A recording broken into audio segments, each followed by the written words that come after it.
Good day, everyone. How are you? So, we decided to cook today.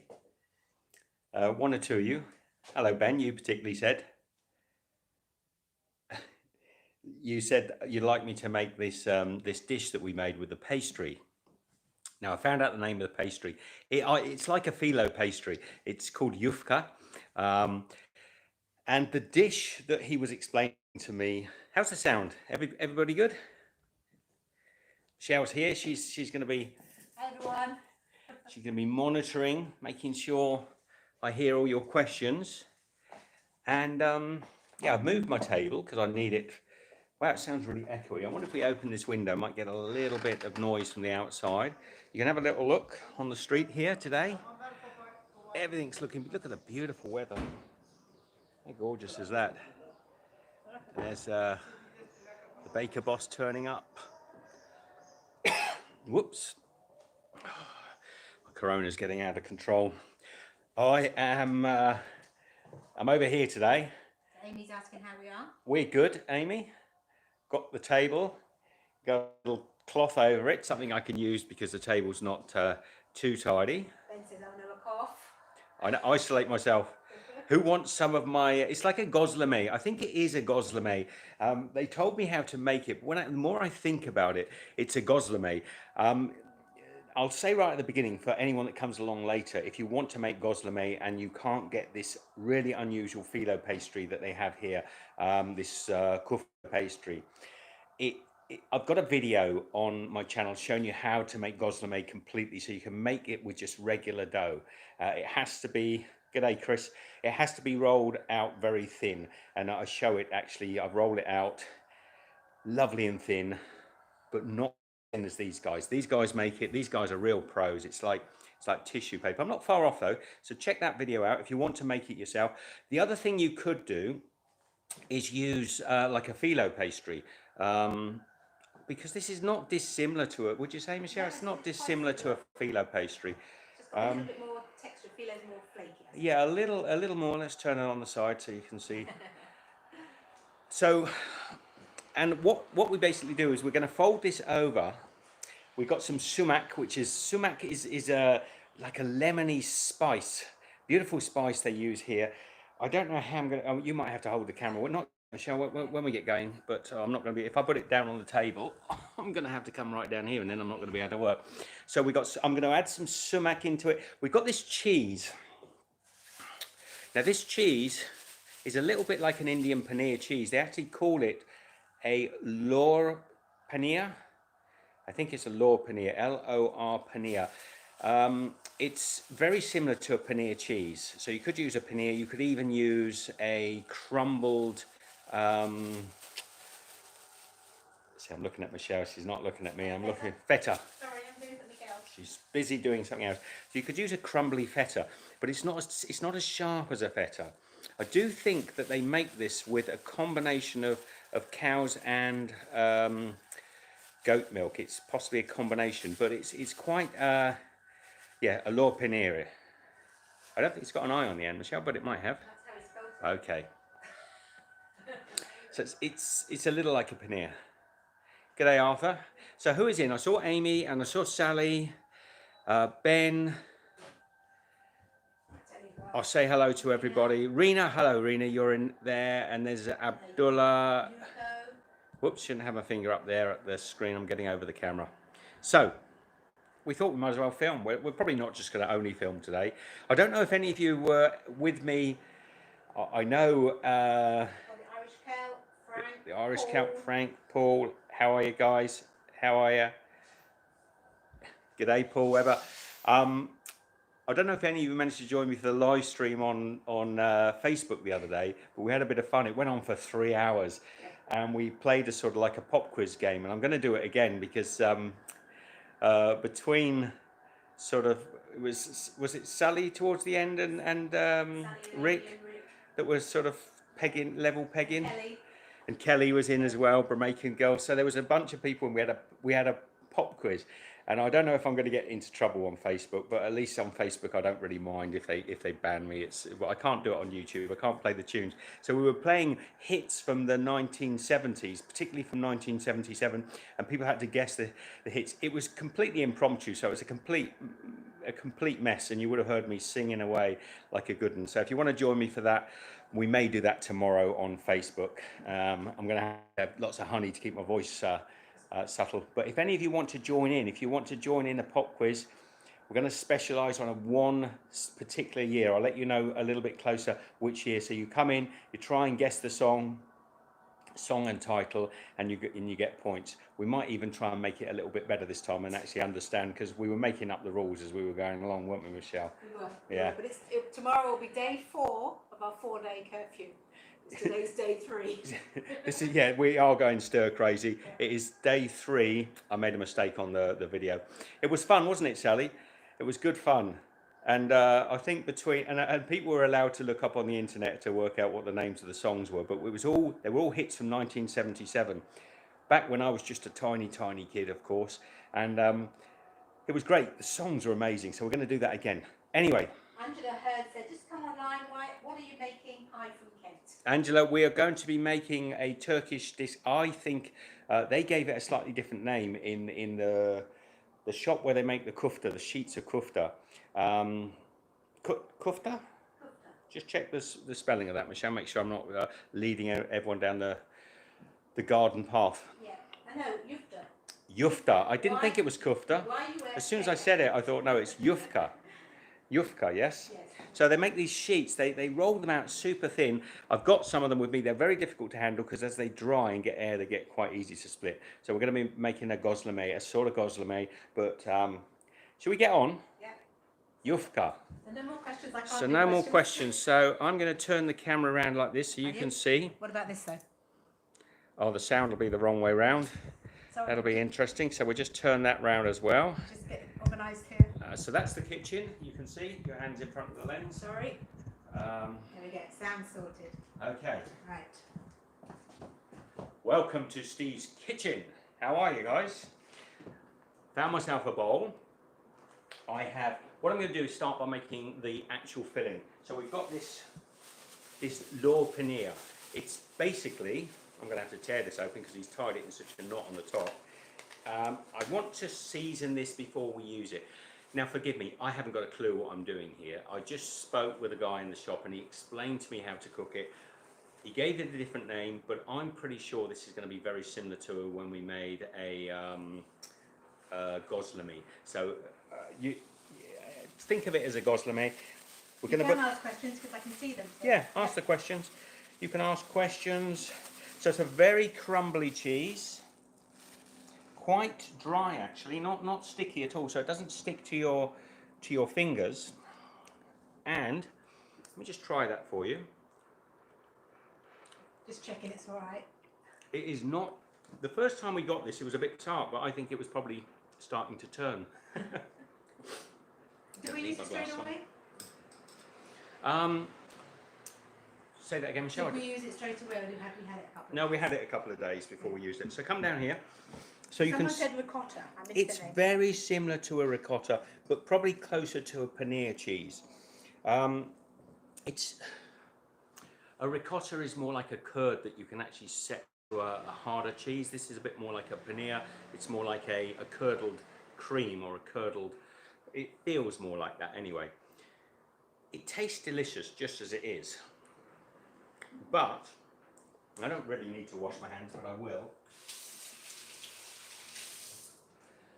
He suggested to me to put parsley in with it, but I find the parsley here hasn't got a lot of flavour. So I'm going to go with dill. Now we went downstairs and just bought a nice big bunch of dill. You don't want to go too skimpy on the dill. You want lots of it. So this is probably about half the dill I had, and I've just chopped it up. Taken some of it, I've chopped it up reasonably fine. What's that looking like, Michelle? Looks good. Is it looking all right, guys? Yeah. Questions? Come on, ask some questions. Let's talk. I could do the pop quiz. I could do some political stuff, then I could be the political chef and get really sort of stroppy about the lockdown and things, but I won't. So let's put all of that in there. Now, just come back up to me, Michelle. Although the cheese is got a little salt, I'm going to add a bit more salt in. Probably should have done it with a teaspoon, but I probably want about a quarter of a teaspoon of salt in there, and a little bit of black pepper. Just for me, I think the black pepper works. But the thing that I really do like. So you could use a dried herb in this, but a fresh herb is nice, isn't it? Yeah, you could use dried herb, but you need a lot of it because you want to get lots of flavour. Most of what's going around this is quite bland. The cheese, you know, the ricotta cheese, as we call it a ricotta, but the actual Lord Paneer cheese is not super flavoursome. So what I've got is some sumac. Sumac. And ignore the pictures. Ignore the pictures of the various spices. That's just the company. Sumac is like it's the most citrusy spice. It's so delicious. It looks a little bit like chili flakes, but it's actually, you can sprinkle it on top of salads and things. But I'm going to put it in here. But I'm probably going to go. Honey. I'm going to go with a fair bit. I mean, I wouldn't normally use a teaspoon. Look, let's just use a fair bit of sumac. Let's just throw it in. Let's just put loads in there because more flavour, it won't harm. I'll probably go with a sort of teaspoon and a half. This is nice on top of dips and things, this sumac. Yeah, and then you just want to get your COVID hand in there, covered with your COVID. Obviously, any of you who haven't got COVID at the moment, you can probably buy it now in packets in the supermarket. So pop down to your local sort of Safeways or Tesco's and ask for a little shaking of COVID. Or you could wear some gloves. The Steakhouse says Turkish parsley and pastry dishes, sumac and dill is like the seasoning, if that makes sense. Yes. And I used the parsley in the first time Michelle and I made this, and it just had no flavour. It just tasted like a little bit of grass cutting in there. I think if you can get curly parsley, it'll have more flavour. The flat leaf parsleys they sell nowadays in the supermarkets has been so processed, so genetically modified to last for sort of weeks on the shelf that it's lost all its flavour. So actually, the curly parsley has a bit more flavour. So, little rinse off. I was going to say it's looking good, but he's moved it. There it is. So that is packed full of flavour. And at this time, we have a cup of tea, a slurp of our tea. Told you he had his cup of tea. How are you all doing? Any questions? Any questions before we get out the... I've got to make sure I don't say kufta, it's yufka. Yufka. Now this is, if you watch them making this, it's beautiful because it looks like almost like a bed sheet, the way they sort of open. I'll show you. Let's get into this. Okay, come down here. So I'll stand back for this one. make sure my hands are a little drier than they are because I don't want to. Now look at these. Come in close so you can see. I'll take one off to start with. Let me just keep that one aside. This is the sheets. So you don't have to be too close, Michelle, because it's probably going to tear. That's half of it. Look at that. I mean, look. Whoa. Oh, don't tear it. It's going to tear, but it doesn't matter too much. We're just going to spread it out over a clean... Oh, it's just caught over. It's gone a little bit too far over the edge, so every time I give it a little pull, it's tearing. Now, we get this sheet of pastry. And as I said to you, you could get phyllo pastry, you could get some rolls of phyllo pastry, and you could do this in layers, but it's the layers. Everything in this region, whether or not it's baklava or the dessert that I had the other day, Michelle, can you remember? I said it the other day, yeah. Beautiful dessert. It's all done with these lovely thin layered pastries. So the first thing we're going to do, if I just put the cheese in the centre there now, the bottom layer will only have one thin layer of pastry underneath it. So what he said fold it over, like so. And you always do as you're told, don't you, Steve? I do. Now, the first thing I did is I put the cheese on the first time, and I put it up against this edge. Can you see that here, Michelle? Yeah. So I put it up against this edge, and of course then when you fold the pastry in, you have an open edge. So what I would suggest is roughly take half of your mix. I hope there's nobody from Turkey watching and thinking, what on earth is he doing? So we take half of our mix, and I'm just going to spread it out into a little sort of oblong shape, which is going to be my final finish of my my gozleme. Now the reason I've done that is then I can take this edge and fold it over and just trap the cheese in to the pastry. Okay, now a lot of people I've seen, they layer this with fat. So if you happen to have a pastry brush, you could use a little bit of ghee or some olive oil, and you could actually layer the pastry with fat. But when I make a gozleme, I don't normally do that. So if I'm making it with flour, I don't normally do it, so I'm not going to do it for this. And we've cooked this 2 or 3 times now, and I don't think it needs it.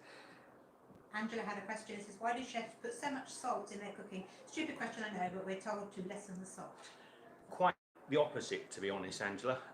What you'll find is that salt is essential for flavour. If you're eating pasta, if you're eating many foods, even desserts and things, it's essential for flavour. So you think it's a lot of salt, what we're putting in there, but I urge you to look at the packages that you're eating, because actually the salt they put into things that are processed is 2, 3 or 4 times what we would use as chefs in cooking. The reason chefs use salt in cooking is because it adds the flavour, it releases, it's a little bit like monosodium glutamate, it has a similar effect, it allows your taste buds to increase the flavour. So what you think, you look at it and think, wow, why so much salt? We've got to reduce our salt. I guarantee you, if you had my bolognese, a pasta bolognese or a carbonara, and you see me put salt in it, you'll think, oh, that's a lot of salt. But if you went to the shop and bought a jar of bolognese or a jar of carbonara, I guarantee you there's double, maybe triple the salt that's in it. Because what these dreadful manufacturers do is they add salt to mask the flavour of the sugars that they put in there. So they're adding all sorts of horrible sugars. Then the sugars are too sweet, they add salt then to take away from that, and then a bit more sugar to take the edge off the salt, and before you know it, it's too much. So don't confuse, when you see a chef putting salt into food, don't think, oh, that's bad, that's going to be terrible for my heart. Actually, that's the normal way of cooking. Okay, so Salt is better if it's put into food rather than put on top of food. Yes, it's technically you should put more salt on top. So I've already done the maths on this many years ago, and one day we could go through it in a lot more detail. But I guarantee you, there's a lot less salt in my food. It's the same when you're baking bread. If you bake a loaf of bread and don't put salt in it, it's going to taste like toilet. It's absolutely rubbish. Adding a little salt, and quite a bit of salt, into it makes the flavours really good. It enhances the flavour of the baked bread. But still, when you see a home baker putting salt into their bread, you might think, well, that's a lot of salt. But I guarantee you, it's a fraction of the salt that's being used in a loaf that you bought, fancy pants loaf from the supermarket. Hope that helps. She said thank you. Okay, so now we just hope this isn't drying out. I'm just going to fold this over like this. So you see, it's like a fabric almost, like a oh, what's the word for that? What's the word for French fabric? Sorry, thin fabric is a French word. So fold, fold, fold, and the last thing I'm going to do now. I've seen people making these beautiful little triangles. They do all sorts of things. The reason I'm doing it this way is the way my what would we call it? Pastry maker told me to do it, and we're not bothered. It tastes good. So Piper says, looks like you're making a spanakopita. Okay, so I'm fold that over now. You can see we've only got 2 layers of pastry on the bottom. Hang on, it was a spanakopita. Piper, I don't know that dish. And Back up to me, Michelle. Sorry. Got me a rubbish saucepan from probably IKEA or even less. It's like an old tin can. The problem is with thin saucepans that haven't even got the little ribs on the bottom is the heat. Wherever the flame hits, the pan gets hot. So it's not great, but it does work. But it has a tendency to burn things very quickly. So you can do this without oil if you're going to actually oil up the pastry before. But I think it needs a little bit of oil So we'll pop some oil, maybe, and again, you're going to think that's a lot of oil. If you were to buy this in a supermarket, there'd be a lot more oil inside, but they wouldn't necessarily. But I'm sorry, I'm defensive now. So I want the whole bottom of this pan coated in oil. Not too thick, but I want an even. But it's got a lovely sort of bulbous thing going on because it's cheap and horrible. I say here it says. Now a little bit of oil, COVID. Alex Moran says studies are now showing that recommended salt guidelines are too low and may be harmful. We should actually be eating 2 to 3 times more salt than government recommendations. I'm not going to comment on that because I don't know the exact facts of what you're saying, but guaranteed animals, you'll see, I don't know if you've ever seen the goats climbing up the side of the reservoirs. I think they're in Spain or somewhere around the world. You'll see these goats on these vertical walls of the reservoirs, and they're climbing, and they are literally vertical. It's the most amazing video, you get to see it. They're climbing up, and what they're holding on to is just almost amazing. And the reason they're doing that is just so they can lick the salt that's on the surface stone of the reservoir walls, because we know instinctively that salt is an essential mineral in our diet. Good quality salts are essential just for survival. So our bodies know that we need a certain amount of salt, and that's what we started, and we've learned to add them to our food. The problem is the despicable corporations that make all this horrible food that heavily processed, particularly cereals and breads. They have increased those numbers to a level where it is too dangerous. Okay, so it's much easier if you cook yourself to use your own salt. Now, what I need to do is stop yakking because I need to get it hot first, Michelle. Bring it forward a little bit, I think. Okay. So this is our Russell hops hop. Put that on there. Now let's just adjust the heat so it's not actually blowtorch. Okay. If you can use a skillet with like a nice cast iron, or you have a nice pan, you can actually do these in the oven as well, but you do need to oil the surfaces as well. You could cook it, because all you want to do is cook the pastry off, get some lovely browning, lovely caramelization on it, and let the cheese inside sort of melt and merge with the flavors. So you can see here on my pan, though I put a thin layer of oil, it's all gone to the outer rims. That happens with cheaper pans. It doesn't happen with more expensive, but it's still going to work. We're not going to be too worried about that. How is it going, Michelle? It's going good. Cup of tea. Cup of tea. Any questions? I can answer them now. Normally a cup of coffee this time of day, but see, we haven't got a nice cappuccino machine with us. I didn't fancy a jar of Nescafe coffee at the moment. I think it was it Ben that said he had a latte at the beginning of the show? Don't start, Ben. Well, I told everybody you had your cup of tea ready. So I'm just going to try and get that. You can see the oil's thinning. Even thin oil gets thinner as it heats up. A tiny bit of water on my hand. There's the sizzle. That's what I'm looking for. So we get our pastry now with the cheese, and we're just going to drop it into the oil. And I want to cook this until the underside is golden brown. Now I do think, Michelle, That's a song. texture like skin, sun, texture like sun. That was that one of the songs? It was. We talked about the Stranglers, didn't we, in the thing? So anybody want to join us? Oh, sorry. Anybody want to join us for a pop quiz on Facebook? You need to be there for the whole thing if you're going to. If we do it properly, which is highly unlikely. No. If we can get away with it and play some hits, we won't play all of them. It's just sort of guess that tune, and there'll be a theme, so it'll be a particular year. It's a bit of fun. I think you could enjoy it, and to be honest, there was only about 5 or 6 people in at the most during the stream, so it was kind of good. And because it's Facebook, and I know I keep saying this is a little bit rude to Facebook, and I don't really care about my Facebook account so much, I can be a little less discerning, so to speak. So anyway, Oh, sorry. as if I'm being discerning now. Yes, this is dessert. So come here. Look, so you can see, I've just pushed this down. I mean, you want to get most of the air out of this, but it generally does as you turn it over. So can you get the camera just underneath, Michelle? Can you see that? Starting to get a little bit toasty brown.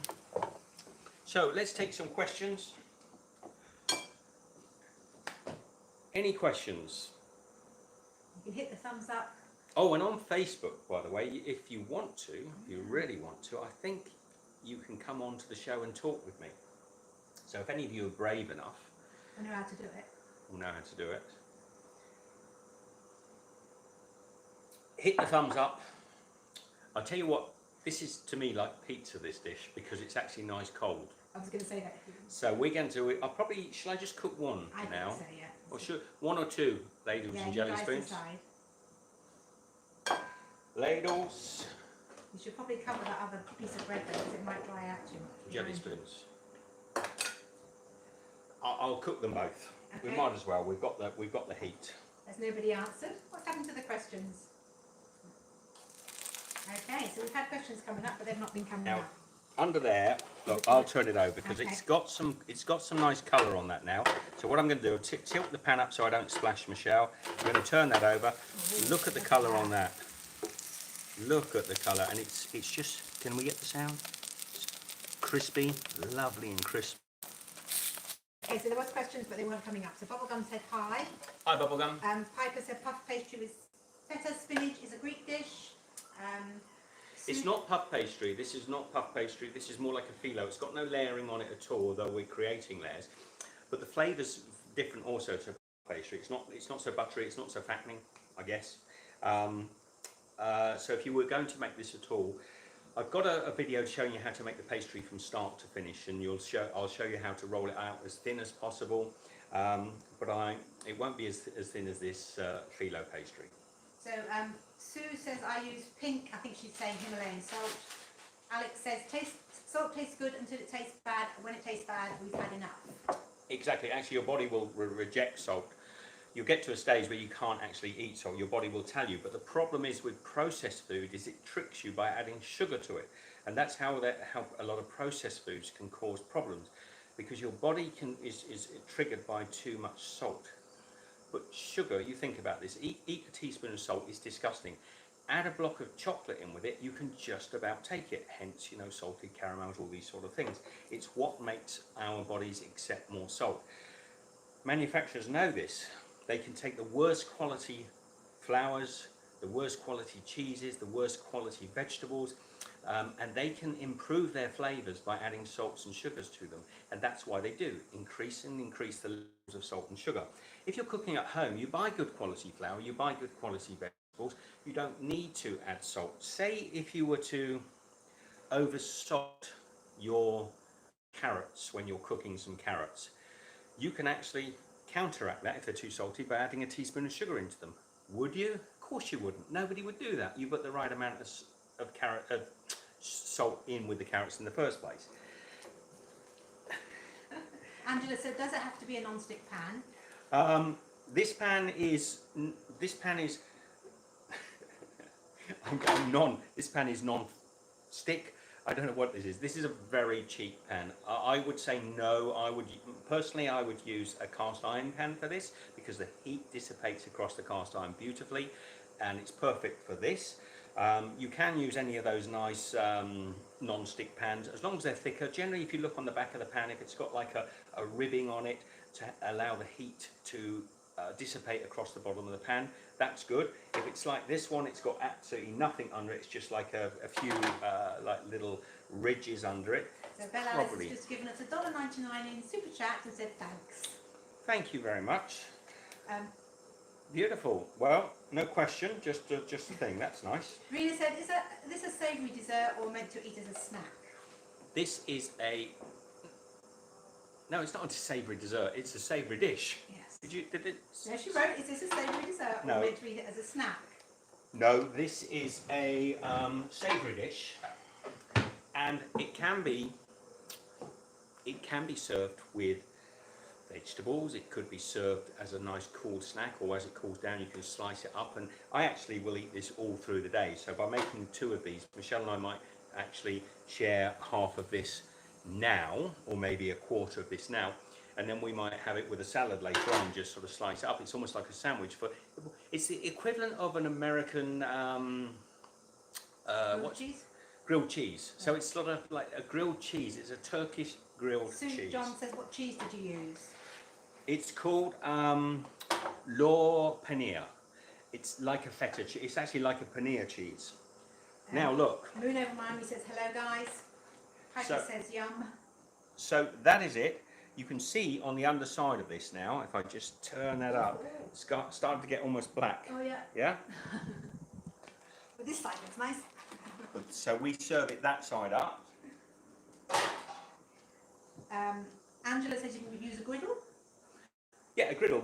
Most griddles would be cast irons. You could do this on the barbecue. To be honest, if you have particularly if you had a flat grill on a barbecue, you could do it on a rich barbecue as well. But you'd have to be careful, and you'd have to brush olive oil onto it or whatever. That is the finished product. Pretty simple, right? Donovan said it looks beautiful. But it wants to be. When you're in an Airbnb with very few facilities, the ingredients have to be very simple. If you want to make this, I would buy rolls of phyllo pastry from the supermarket. Make it yourself. Very difficult to make phyllo pastry. A little bit. Most people do tend to buy it. You can make the pastry from my Gozleme recipe, which Michelle will share in the comments down below. In the comments. And you can use a paneer cheese, but you could use any cheese. You could actually use mozzarella cheese. You could use cheddar cheese. Can you use smell-o-vision? You can use. I wish. It smells absolutely delicious. I really like the sumac. I just think sumac makes it taste Turkish to me. It's got that lovely sort of slight citrusy flavour. It does need seasoning. You do want some salt and pepper in there. I think so. Pepper, salt for sure. Unless your cheese is particularly salty. So let's pop this one down over here, over on my display cabinet over here, or what we call one of our 3 chairs that we have. So Jessica Turnbull says, evening from Australia, mate. G'day, Jessica. And Frank wants to know what time it is here. It's about 5:30, Frank. Frank, it is about 5:30. So I've got my other, come around this side, Michelle. Okay, so Stay Calm says, I use a mixture of ricotta and feta. Yes, you can use any cheese you want. Look at the size of this beautiful pastry. I'm still, when I see the guy handling this in the shop, and he has them stacked like this high. And they're very thin, aren't they? And they're super thin, and he's sort of shaking them out like a sort of bed sheet, and they just lift off the air. It's quite elegant to watch, and if I can, I'm going to get in and film him handling these pastries. So come down here again. For my one, either you're going to layer it, I just slightly under halfway fold over, and now I can take the rest of our cheese mix here. Don't forget, we've got that lor paneer, and we've got some salt, pepper, we've got dill. You could use any spice or herb, should I say, you like. You could add a little chili in there. I've got sumac in there. I like to make it out to a little sort of rectangular shape, because that's going to be the finished product. I then fold this one over here, like this, back over like that. Bring this over to the side. Now, you'll sometimes see in supermarkets like a coiled version of this, a pastry that's coiled. It looks like a wagon wheel or Catherine wheel firework. They sell it in some of those awful European sort of bulk supermarkets. Often it's in the frozen section. It's much the same thing, but they put so little cheese in it. When you cook those things up, they just taste like cardboard. So if you've ever had one of those sort of Catherine wheel type pastries out of Aldi or Lidl, and you thought, what's that all about? It's because they don't. It's because they taste disgusting. We could put this in just down here, Michelle. We could actually put the cheese along, and we could fold it in half, fold the pastry in half, and then you could roll this into like a rope, and then like a Cumberland sausage, you could just sort of, spiral it round into a little pinwheel. So, okay, I'm going to back down here. Do you need oil and get it hot? I will, yeah. So I'm just going to turn that over. I'm going to get rid of the little excess pieces by folding them in. I'm sure the more you get used to making these, the more you'll get your cheese so that there's no folded over areas. So a little more oil into my pan.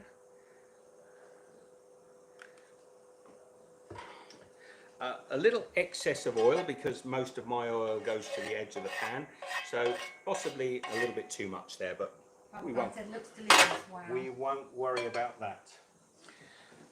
Any questions? Ask me anything you like about this dish because I haven't got a clue. I'm dreadfully afraid that somebody from Turkey will watch this and say, "Well, that's not the way we do it." So Bella Alice said, like a savoury twist from Brumbies. Yes, but tastes nice. Actually got a lot of flavour. You know, a lot of those brumbies in Australia we have brumbies. They're basically a bakers like Greg's the bakers in. Chain, aren't they? Yeah, they're a chain. They just use one pastry for everything, so everything tastes the same. And that's a good example of a place I think that actually is under seasoning a lot of their food. Probably because of market sort of trends. Let's just fold those edges in. So I didn't make a good job of sizing that one. Arthur said, did you guys enjoy oily scallion pancakes in China? Yes. Yeah, many times. But then we lived in China for quite some years. So that type of pastry pancake, that sort of soft, that actually, I think they make that that batter with a combination of wheat flour and a little bit of glutinous rice flour. So they take the short grained rice. A lot of people say to me, because in recipes when they call for glutinous rice flour, I get people saying there's no gluten in rice. And you have to remember the word gluten comes from an ancient Greek word for to have a stickiness. You know, you can say glutinous wallpaper paste. You can say, glutinous phlegm. There's many. The word gluten, which is everyone's afraid of now. So many people are afraid of gluten. Is not a new word. Gluten itself is a combination of two proteins, but you can use the word gluten just to say sticky. Something is glutinous. So it is the correct term. Glutinous rice is the correct term, but it actually hasn't got gluten in it. It hasn't got gluten and gliadin, the two proteins. So, just thought I'd throw that one in. Don't be afraid to get flavour into your cheese. I put dill in there. I probably put a lot more than some of you might have thought, but just put loads of dill in, put loads of sumac in. That's going to be where all your taste comes from. Serena says, oh well, thank you. It's a nice way of thinking of a use for pastry dough. Yeah, you could make this, to be frank. Good day, Frank. You could make this with puff pastry. You could make it with almost pastry sheets, because when I make Gozleme myself, I'm making it with a sort of almost a bread flour. Steakhouse says, I'm not in Turkey, but a Turkey in Australia, and thinking, oh my God, what is he doing? Lol. But for someone who doesn't know, you're doing very well. Explain that to me. What am I doing wrong? Now the thing is, right, this is like when we were in Italy and you're making arancini. When I make my beautiful arancini in Italy, I think they're beautiful, and somebody else will say, that's not how you make arancini, that's not the ragu you put in an arancini. Because when you're in Italy, if you ask 4 families how to make an arancini or arancino, you'll get 4 different arguments as to how they should make them. So this method of making, I don't know what you would call this, a gozleme, I think this method of making a gozleme is the way that beautiful little shop down the road, little old school shop, where they're making these pastries. They're actually just making these pastries. It's what how he explained to me. He sells the cheese as well, so clearly he wants me to use his cheese. So let's have a little look under there, getting some colour, a little bit longer. A little bit longer. But I suspect if I showed the guy in the shop up the road, oh no, you've got to roll it, or you've got to make the coil out of it, or oh no, you've got to make it into sort of little parcels, and you know, there's so many different ways.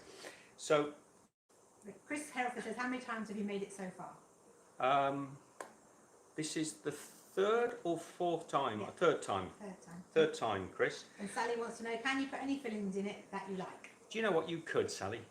You could actually put marshmallows and chocolates in here. It'd be quite nice. Marshmallows, chocolates, and peanut butter. You could make a sweet version, right? You could put meat in it, couldn't you? You could put a nice ragu in it. You could mind it had to be a fairly dry ragu. Yes. You wouldn't want any. You don't want anything too wet, right? So you could do a ragu. You could do a meat version with a mozzarella cheese. You could make it almost like a. It could almost be like a lasagna. So you could actually put a white sauce, a ragu, but a dry ragu, not too so a crumbly, spiced, dried ragu. Yeah, you could do anything. I'm going to turn this one over. I think it must be getting close, Michelle. Yep, that's a lovely colour. Sorry, that made me jump. You want to jump up in the air with me? So, ideas. You tell me, what would you put inside? Because you're basically folding that pastry, that phyllo pastry, over anything. Okay, Come on. So Steakhouse says, he's smiling, you're folding too thick, for example. Please don't get me wrong, chef. Thumbs up. Folding too thick. I'm not sure what you mean by that. I'll show you in a minute why I maybe possibly don't agree with that, because you look at this one. Well, let's have a little look. Come over here. And Jim Donnelly says, that's looking great, guys, making me hungry. Now, look, we've got that beautiful Gozleme there. Let me just get my knife out. And let me just, we got good Yep, picture? Yep. So Eric let me says just, it can be a giant hot pocket. look at that. Is that too thick? To me, I would say not. I would say not. Yes, that's easier. Work around the table. To me, I would say not. What do you think? Oh, it smells good. It's got a slight lemony smell to it. So honey, nuts, Lemony. and feta, says Jim. Honey, nuts, and feta. Do you remember the Korean donuts that I yes, made? yes. Oh no, I haven't made yet. The ones I had in South Korea. I will find that recipe when I get back to the computer. Do you know, I wouldn't mind trying to make those here. I don't know if we could. They were a cheese and honey donut. Yes, with peanuts Korean in, weren't they? cheese and honey donut. Yes. So you're getting a yums and a thumbs up from Stay Calm. So you're not doing too bad. So it's a little raggedy on the edge. I mean, you could actually just break those edges off, look, if you wanted, where you've gone a little bit wide. I could have trimmed them off. I could have just trimmed them off to keep the thing nice and square. And if I was doing it as a presentation, if people were watching me on YouTube, for example, and I wanted to make it look particularly good, I would have trimmed it off, because it's just friends watching me on YouTube. It doesn't matter, does it? So Frank says mozzarella, pepperoni, sausage. Like a pizza. So yeah, you could make it like a pizza pocket. You could actually use phyllo pastry, or oh, I've got to get the name of this pastry in my head, Michelle, because it's still yufka. You could make like a pizza pocket out of yufka. It's a much finer, more delicate pastry, so it's actually quite nice. It absorbs a little bit of oil, or you could actually brush it with olive oil or butter as you're cooking it. So that oil as well, a lot of people say, oh, oil, it's fattening. Again, the oil adds taste to what is a fairly dry pastry. So Chris says grated coconut and sugar would be nice. Yes, absolutely. You can be hungry now. Okay, Onto the plate. I'm going to pop that one on the plate as well. You let that one go cold. Where will be? So there you have it. It's good. And That one looks good too. I'll just use Michelle's camera Out. just to get a few snapshots of that, although it's a little dark back here. Yes, we need it by the window.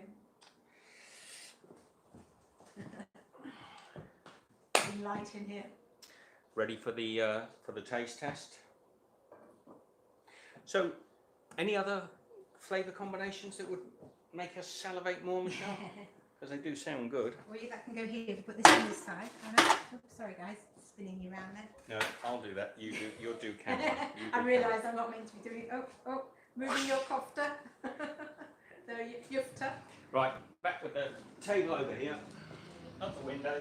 So Chris is saying maybe have the Korean donut recipe.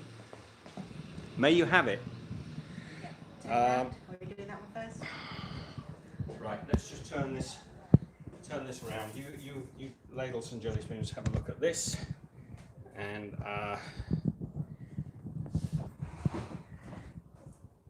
Michelle, I'm in a bit of a pickle here with this microphone. Okay, So, no, just come and see why that's not. Oh, it goes on the front. That's why. Just a second. just tighten you up so you don't fall off. I'm trying to put the microphone in, but I'm putting it around the wrong way. So that's the one you want to tweak because it's hot. Okay, over to the corner. Questions? So I'll get Michelle to pass the beautiful dish over. Have a look at that. Come on. Pastry too thick. So I'm just going to slice myself off and tell you what this tastes like. You can see the dill in there, the cheese. Michelle, rather than tidy up, I'm just getting the things for you. you've got to watch the questions. Get her into position. She's having a little.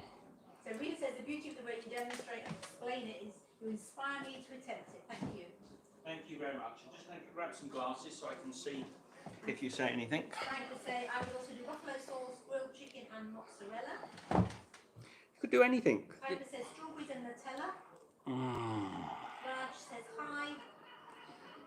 Piper says looks delicious.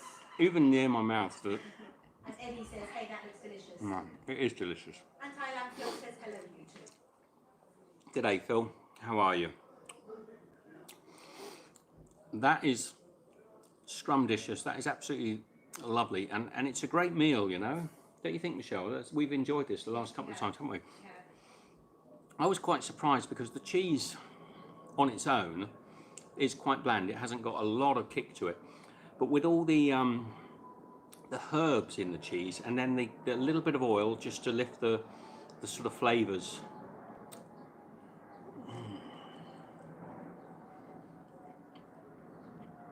And so Thailand Phil says good, but war stuck in the UK. Oh, bad luck, Phil.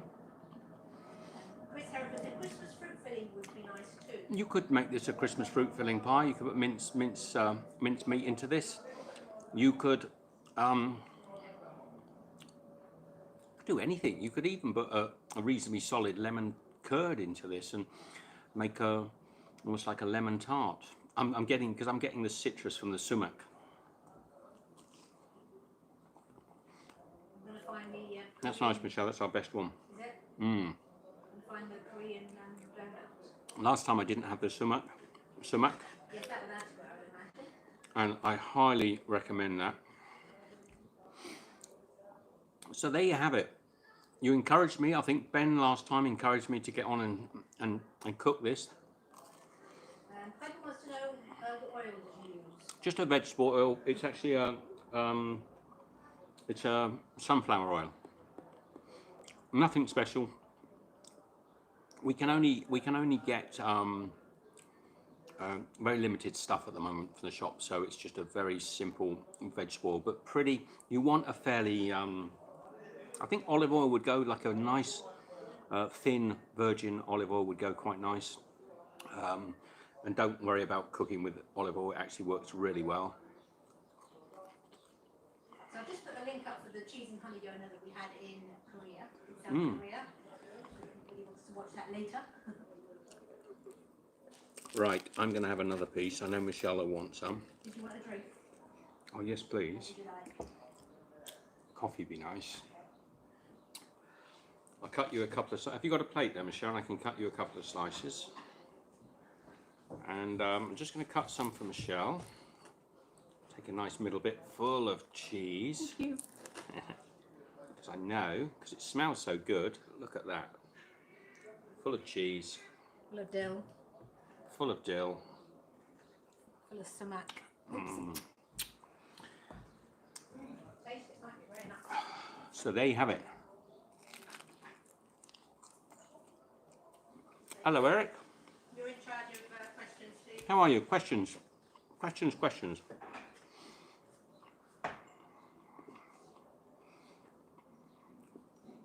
So this is a very easy dish to make. You think about it, it's good, Sue. We get a bit bored. You know, we're a bit bored now of hanging around the same small area. We'd love to get on and do something a bit more, but you know, we're doing fine. We're doing fine. But you know, we have very limited facilities here in this Airbnb. We don't have an oven.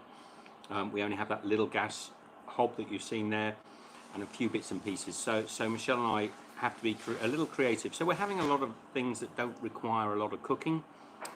This is a beauty. We've had this a few times now. I'll be honest, I quite like a little bit of sauce with it. Maybe a little bit of tomato sauce, or goes quite nice with a little bit of mayonnaise, like a sweet German style mayonnaise. It's not sweet. It's you know what I mean.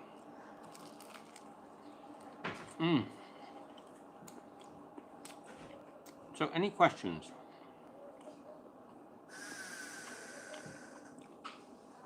Yeah, you could get creative. A lemon curd in here would work quite well.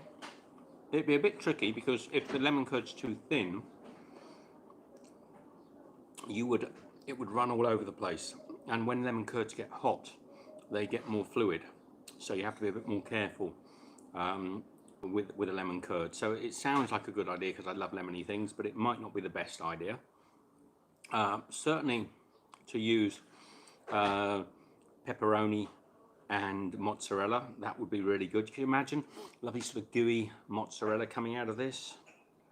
I think I quite like the idea of doing a sort of banoffee type filling in here as well. Yum, yum, yum. Have you had egg coffee?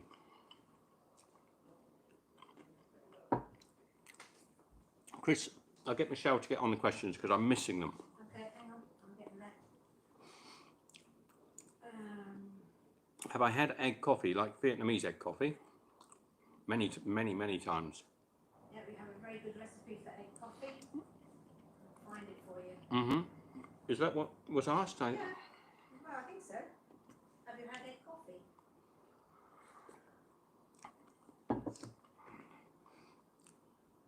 I've made egg coffee, Chris. I've actually got a recipe to make egg coffee. It's quite popular. A lot of people love the idea of making egg coffee, and it's very simple to make.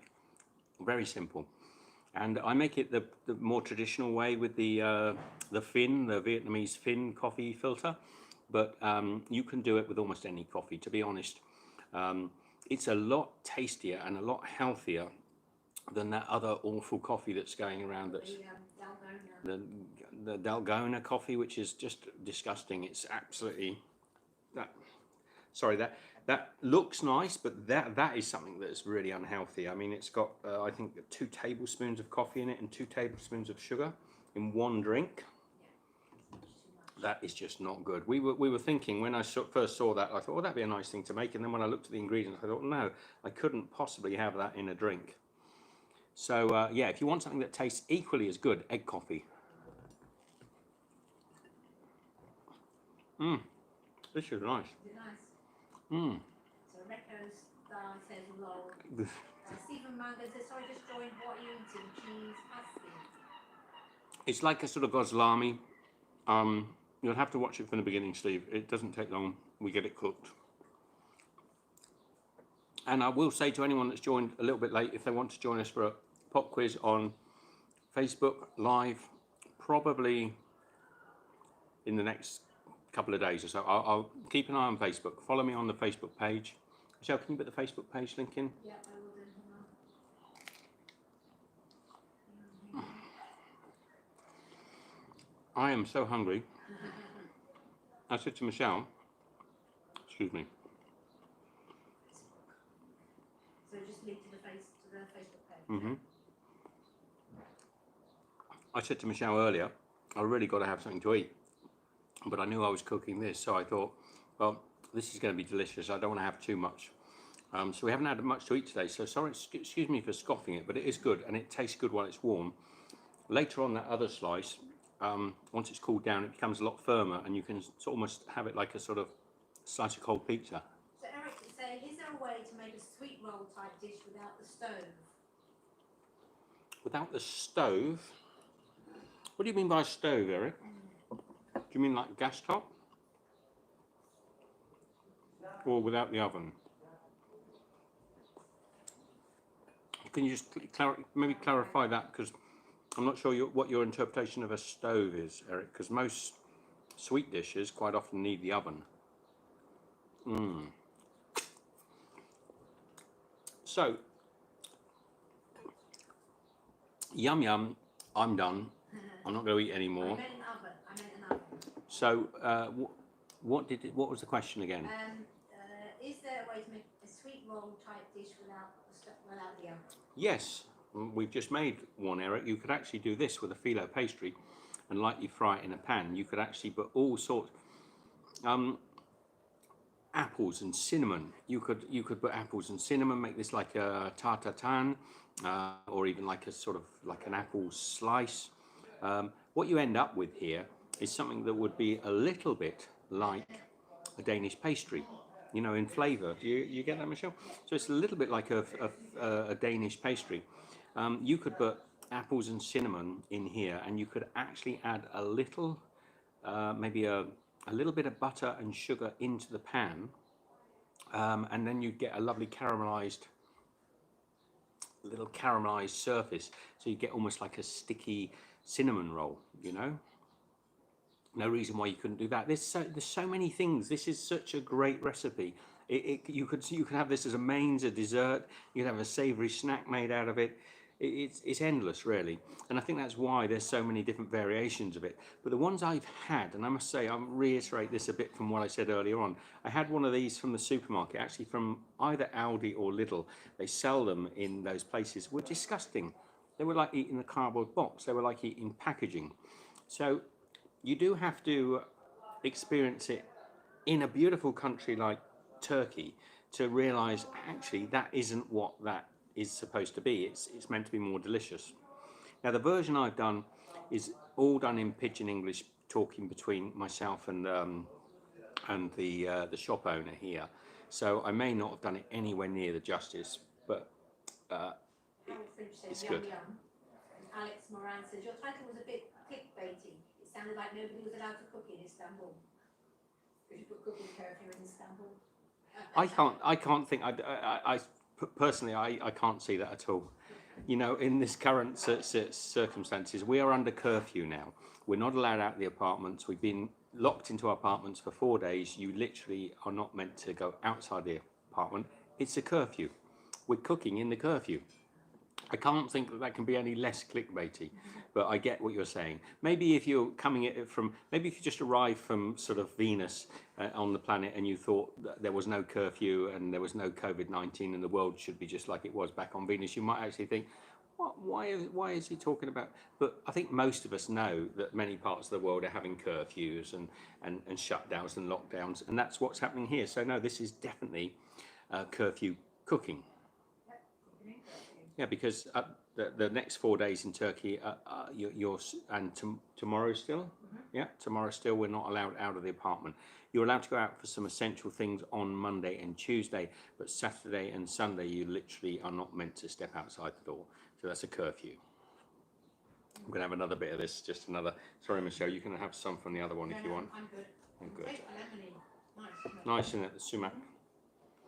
Did you need a napkin or are you okay? No, I'm good. I've got a towel here.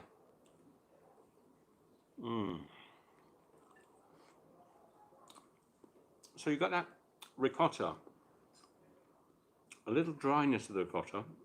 Perhaps, I don't think there is goat's cheese in this. I think this is more just a cow's cheese. And then you've got a little bit of salt that I've introduced because the cheese is not that salty. It's a little bit on the bland side.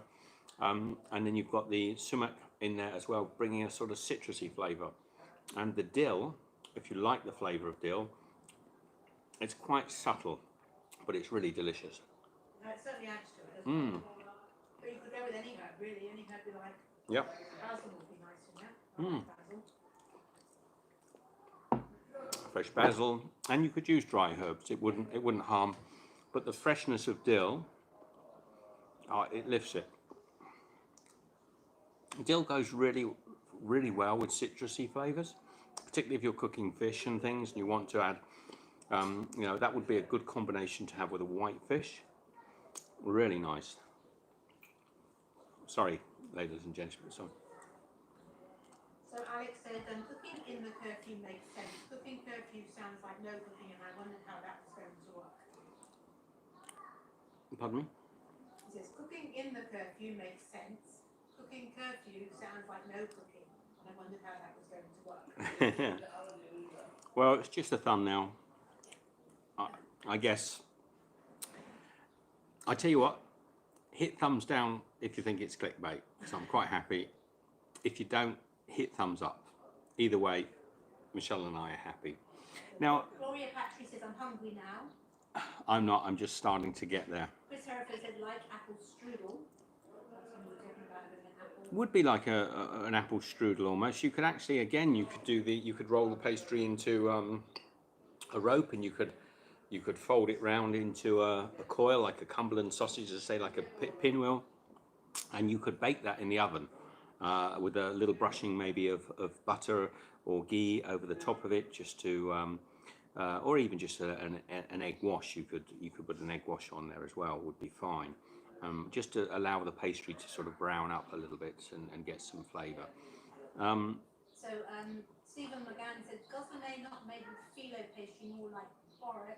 Though in Turkey you hardly ever see so much filling. I always use far more filling when I make borek for Gozleme than ever buy commercial. Exactly, and the only reason you'll find that is because they're selling the stuff and it costs lots. But are you making it at home? You're not going to. Somebody said to me once before about this. They said, "Oh, you've got too much meat in that hamburger that I made," and I thought, well, I'm making it myself. You know, I don't want to actually make it like a tiny skinny patty like you'd get in McDonald's. If I'm making it myself, I want to put a lot of meat into it because I'm not trying to skimp on the meat. So you can't criticize for putting, you know, too much. And I know you weren't criticizing, sorry, I know that. So yes, I've seen people make them with not so much filling, and they sell the packets of filling, looks to be about maybe a 500 gram pack of filling. It's probably a little under 500 grams, I'm not sure, maybe 500 grams of filling. So I just use it all because I don't want to have it left over, and I buy it. It's not expensive. That whole dish, including the seasoning that's in there as well, including the sumac, the herbs, probably the whole dish cost under 20 liras for the two of us. Definitely under 20 liras, probably closer to 15. So that's around about. And the sumac, of course, is going to be lasted for many dishes, and the dill could do another 3. So you're talking about not much more than $3 US for the whole dish. Could you have cheese, pepper, and onion? Yes, you could. Onion, you've got to be a little careful because the onion's not getting cooked. So I'd be a little cautious. If you put onion in there, you might want to use like a scallion or a chive or a spring onion, something that doesn't matter if it's not fully cooked out. So only if you enjoy those flavors. Maybe a red onion. I wouldn't put brown onion in there because you're just going to get raw onion. It's going to taste quite unpleasant. The other thing is you could cook your filling first and put it in there, but you know, we're trying to simplify. This is a simple dish, so we don't want to make it complicated by adding extra steps into it. That you saw me make it there. We made 2 of them in probably, I don't know, in a short amount of time, and I'm doing it to camera and yakking. I reckon you could probably make the whole dish in about sort of 10 minutes, quite easily. So 10 minutes, $3 US dollars for the whole dish. Easily serve a family of 4 if you wanted to, because you could cut that up and serve that with some nice new potatoes or some vegetables and salad. Would be perfect. So Chris Hereford says, when is the last day of Ramadan? Chris, it's coming up soon. This weekend, Sunday maybe? I think it's this coming Sunday, but don't quote me on that. I don't follow it, so maybe someone will just check and throw it up there for us. So Rena says, I've been craving figs ever since you ate them the other day, but no luck finding them fresh by me yet. I was able to find a bag of ones. Lol, not quite the same, but I do still enjoy it. Yes, I mean my figs, Rena, are not. Was it Rena? My figs are not. They are actually preserved fig because they've been dried. So dried with a little bit of salt and sugar. But they are delicious, and I bought some again the other day. Actually, they've gone. Otherwise, I would have shown you. Paul, you're too kind, man. Thank you. So have you ever tried Paul. to make your own beer? Paul. Yes, Paul, I have brewed quite a lot of beer in the past. I used to do it, and probably if we eventually stop, I would go back to making my own beers because I love to. Our stuff to our son, wouldn't we? I gave it all to my eldest boy. Yeah, he's got all my brewing stuff, so all my glass bottles and siphons and tanks and things. Yes, I do. And if I brew my own beer, I love to brew dark ales like Newcastle Browns equivalents, or really even something towards. Excuse me, I'm getting a little bit gassy, but I like dark ales, and I like to use hops and things and get lots of flavour into them. So yes, I have, and I love them. Home brews are fantastic. When I was young, we're going back 2 or 3 years now, I used to have an uncle that used to do home brews, and whenever we used to go and see him, we would always try my home brew, and they were never that good. They always used to taste a little bit sort of like I don't know, chemically not that good. Home brewing nowadays has taken a huge. If you had home brews 20 years ago, and you have them today, they've taken massive leaps forward. So you can brew stuff at home very simply that taste phenomenally good. And I'm not a big drinker, as you know, Paul, but I do love home brewed beer. And my mum's neighbour brews some fantastic beers. So every time we go back and visit the family there, John will bring out the home brews. They're very good. He's a great brewer. And in Australia, the brewing scene is huge. I mean, there's a great home brewing scene. So yes, and I kind of miss it. The Cooney says, Coach, you might want to try blending some of that raw cheese with chili paste, garlic, and olive oil. It makes a great breakfast spread. Yes, and that's the. Do you want to get that paste out there? You might. Who said that? Michelle will repeat. Sorry, pardon me for. This one? Yes, is it Chunette or Cunette? This is the paste I think you're talking about. This is I think this is a Turkish paste here. It's Yeah, that would be that cheese and chili. yeah. This is a chili. I don't know what the name is. It's delicious, but it's definitely a garlic and chili paste. And it may have some of that cheese in it as well. Is that what you're talking about? From the breakfast. When I ordered in breakfast, I got this. This is a homemade one, I think. Oh, it's probably not a homemade, actually. Owens brand makes some of the best chili paste around here. If you want to give it a shot, get the hot one. Cheers. And where's the beer today? Run out. It's curfew. No shops open. Can't. But Paul's just sent me a donation, so when they open up again, I will get one, Paul. Yum. So Alex says, I've got some bad news for you. 4 days will turn into 4 weeks. I just checked with YouTube's police force and they said you can continue with your beginning curfew. Thank you very much. Who said that? That was Alex Moran. Thank you, Alex. So it looks like we're stuck. I think they're probably. Are they going to actually lock us in again next weekend? Next week, because that's when they do the traditional go and visit the old at the end of Ramadan. Here in Istanbul, particularly in Turkey, here in Turkey, particularly in Istanbul, it does seem a little bit like you're at school getting told off by the headmaster when the government keeps sort of handing out these curfews. It's like, well, this next weekend is when young people go out to see their grandparents and things because it's the end of Ramadan. You're not going to do that. You'll have to stay in, naughty children. So it does seem, and consequently, the streets are full of people during the curfew, and more so. I'm seeing as each curfew comes along, weekend after weekend, it gets busier and busier on the streets. And on the main high street, Istiklal Street, you'll see a lot of people wearing masks because they get bullied into wearing masks by the local authorities around there. But on the back streets, is a lot less going on.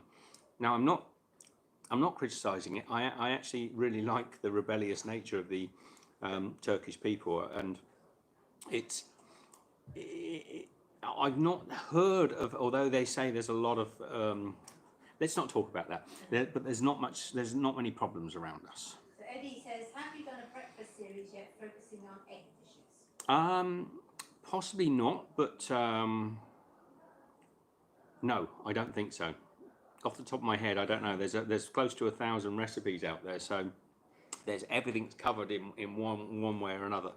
But if you're talking about specific, you're talking about doing. I've done poached eggs on my channel before. Showed you how to poach eggs.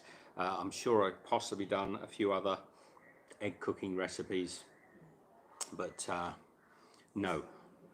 Stephen Manga says, if you get a chance to visit Efesus, then you can stay at my place in Kuzadasari, and you will make you some gozleme, or if you want, you can go English pork pie, your choice. Thank you very much. Yeah, well, you know, we may get and visit some places. We're still kind of uncertain of what's going to happen at the end of this this period, whether we're going to go have to leave Turkey because our visa runs out and we get thrown out, or whether we will get the chance to stay a little bit longer. We're not sure, but like thank you very much. Ivan province doesn't have the weekend lockdown now. The other conditions still apply, though, of course, because we're in Istanbul and we're still locked in Istanbul. Yeah, I mean, people are distancing, and that's the important thing. I mean, people are generally distancing. I don't think it makes a diddly squat bit of difference whether they're wearing masks in the middle of the street or not. To be frank, I've seen lots of nice videos of people in London just recently walking around, and I'm proud to see people actually wandering around without masks. You know, they're not kissing each other or running up or hugging. I know there are examples of that, but generally, if you're told not to social distance, it should be enough. You know, it should be enough. But it does frustrate me when I go out on the streets and see someone wearing a mask in the middle of nowhere, and I just think, well, breathe the air, for crying out loud. You're doing your lungs no justice whatsoever. Anyway. I think they're probably going to be lifting the restrictions a little bit maybe by the end of the month after Ramadan, so then we can maybe go somewhere. We may. Anyway, I'm going to probably get off. I don't think we're going to do a particularly long one today, and we are going to do a live. If you get chance, any of you that are regular viewers, to come onto Facebook for a live show. It'll be a lot less formal. Not that these shows are that formal, but because I'm going to try and play some pop music. Pop music.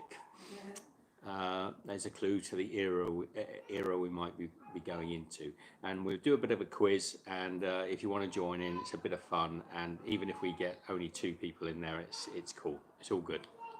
Anyway, whatever that dish is, and it's not called gozleme because I'm calling it gozleme because it's very similar to a gozleme. Whatever that dish is, I'll double check with my guy and see, but I'm finding it hard to remember all the words that he keeps telling me, so I've got to start writing some things down. Was that fun? Was it fun? It was fun. Thumbs up if it was fun. Thumbs up if it was fun. And thank you to Belle, Alice and Paul for your donations again. It means a lot to us. Love to you all, everybody. She'll be there. Facebook. Sally. Pop quiz. Don't forget, you can team up with people as well. You can always team up. No big problems. I think Kelly was doing it with her mum. And I think we're going to be doing... No, I won't say the year. I won't say the year. You come in and we'll tell you on the day. All right. So, loved you all. Take care. Happy, whatever's happening to you, wherever you are in the world. I hope you're all happy, joyous, and having a great time. Michelle and I are super fine here. Take care, and we will see you again very shortly. Oh, hang on. I've got to turn that around to see Michelle. Oh, I could have got up and come and said goodbye, but I was being... Thank you, Arthur. Thanks, Rena. Bye. Sally. Loved you all. Be good.